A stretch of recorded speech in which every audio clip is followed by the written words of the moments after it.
Merhaba arkadaşlar. Hisse Longçu YouTube kanalıma hoş geldiniz. Günün ikinci videosunda Körfez Gayrimenkul, Miatek, Klimasan, Vakko ve Adra gayrimenkul hisselerini inceleyeceğiz arkadaşlar. Analizlere başlamadan önce her zaman olduğu gibi yine hatırlatalım. Burada anlatılanlar bir yatırım tavsiyesi değildir. Sadece eğitim amaçlıdır. Körfez Gayrimenkul ile başlıyorum arkadaşlar. Şimdi Körfez Gayrimenkul 57.50 Fibonacci seviyesini geçemeyip burada dirençle karşılaşıp yönünü aşağıya doğru çevirdi. Bu düşüşle birlikte geçtiğimiz günlerdeki boşluklu olarak yaptığı yükselişlerin boşluklarını da kapatmış oldu. Şu anda 45.56 Fibonacci desteğinin üzerinde tutunmaya çalışıyor. Aynı zamanda 46.42 seviyesinde Kaufman hareketli ortalamamız var. Bu seviyenin üzerinde kalması güzel. Fakat 48.12 seviyesindeki 3 günlük Kaufman hareketli ortalamasının da üzerine atması lazım.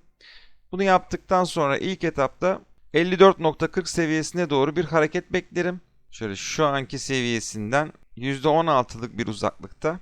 Eğer ki 45.56 Fibonacci desteği kırılırsa ilk etapta 40.78 seviyesine doğru düşüş gelebilir. Bu da geçilirse eğer daha önce destek aldığı 38 seviyesinden tekrardan destek alabilir arkadaşlar. Buraların da kırılması durumunda bir alt desteğimiz 35.44 ve altında 32.14 desteğimiz var. Buralara kadar düşmesini beklemiyorum. Bir yandan dip çalışmasını da başlatmış. Yeşil mumlarla görüyorsunuz. Bu gri mumlara döndüğünde belki bunu İşte bu 45.56 seviyesine tutunarak ya da bir alt destek olan 40.96 seviyelerine tutunarak dip çalışmasını tamamlamış olacak. Sonrasında da yönünü tekrar yukarı çevirmesini beklerim. Şimdi MIA Teknoloji hissesine geçiyorum. MIA Teknoloji hissesinde şu tarihte 31 Ekim tarihinde 4 farklı indikatörde bir uyumsuzluk oluştuğunu ve akabinde düşüşün geldiğini görüyorsunuz arkadaşlar. Düşüş Kaufman hareketli ortalamamıza kadar gelmiş. Şu an Kaufman hareketli ortalamamız 667.5 seviyesinde. Ve bunun üzerinde tutunmaya çalışıyor. Tutunup tekrar yönünü yukarı çevirirse ilk etapta 763 seviyesi ve hemen akabinde 799 seviyesine doğru hareketler görebiliriz. Kaufman hareketli ortalaması aşağı yönlü kırılırsa eğer yükseliş bitti olarak göreceğiz. Ve ilk etapta 609 seviyesine bir düşüş gelebilir. O da kırılırsa eğer 555 seviyesine doğru düşüşler görebiliriz arkadaşlar. Şimdi yönün yukarı olması durumunda ve şu daha önce denediği seviyelerin de geçilmesi durumunda ilk hedef fiyat olarak verebileceğimiz seviye 979 seviyesi arkadaşlar. İlerleyen dönemde buralarda kırılıp üzerinde tutunmalar sağlarsa MIA Teknoloji hissesi için 1200 seviyesine doğru hareketler gelebilir. Şimdi bir diğer hissemiz olan Klimasan hissesine geçiyorum. Klimasan hissesi gördüğünüz gibi burada bir kanal içerisinde düşüş trendinde hareket ediyor. Yükseliş trendine girdi diyebilmemiz için bu kanalı yukarı yönlü kırması lazım. Şu anda 23.96 seviyesi Kaufman hareketli ortalamasının üzerine Cuma günü itibariyle atması güzel ve Cuma günü %10'luk bir yükseliş yapmış. Gayet güzel. Pazartesi günü de bu yükselişin devamını görebiliriz arkadaşlar. Ve pazartesi günkü yükselişte bu kanalı da zaten yukarı yönlü kırmış olur büyük ihtimalle. Fakat kanalın üzerinde her zaman için 2 günlük bir kapanış görmemiz önemli. 2 gün yükseliş mumuyla kapanışı yaptıktan sonra neresi olur bu seviye? 26.30 seviyeleri diyebiliriz.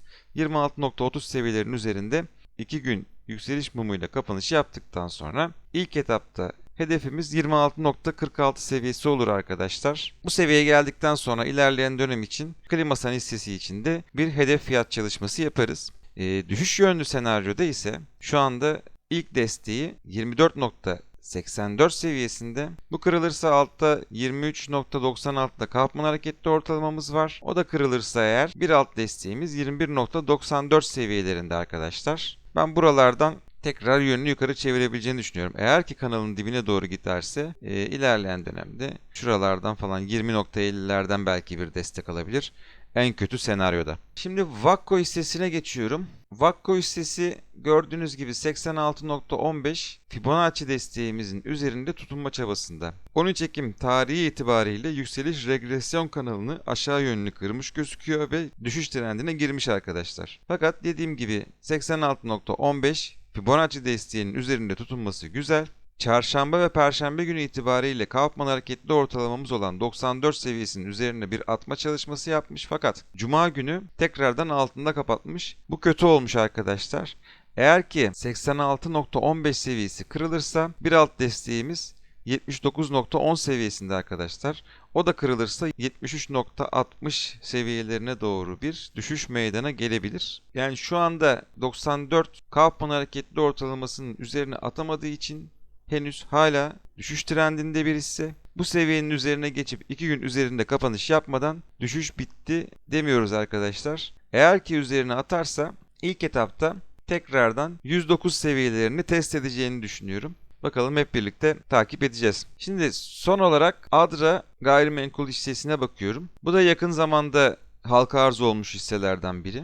Daha önce 40 seviyesinden bir dirençle karşılaşıp düşüşe geçtiğini görüyorsunuz. Fakat 3 günlük Kaufman hareketli ortalamasını kırmayıp tekrardan yönünü yukarı çevirmiş. Şu anda daha önce dirençle karşılaştığı 40 seviyesine çok yakın bir seviyede, 39'da arkadaşlar. Bu 40 seviyesinden tekrardan bir dirençle karşılaşıp yönünü aşağı çevirmezse ilerleyen dönem için ilk etapta 43.70, sonrasında da 48.10 seviyelerine doğru bir hareket gelebilir. Fakat dediğim gibi 40 seviyesi önemli. Daha önce buradan ciddi bir şekilde satış yemiş.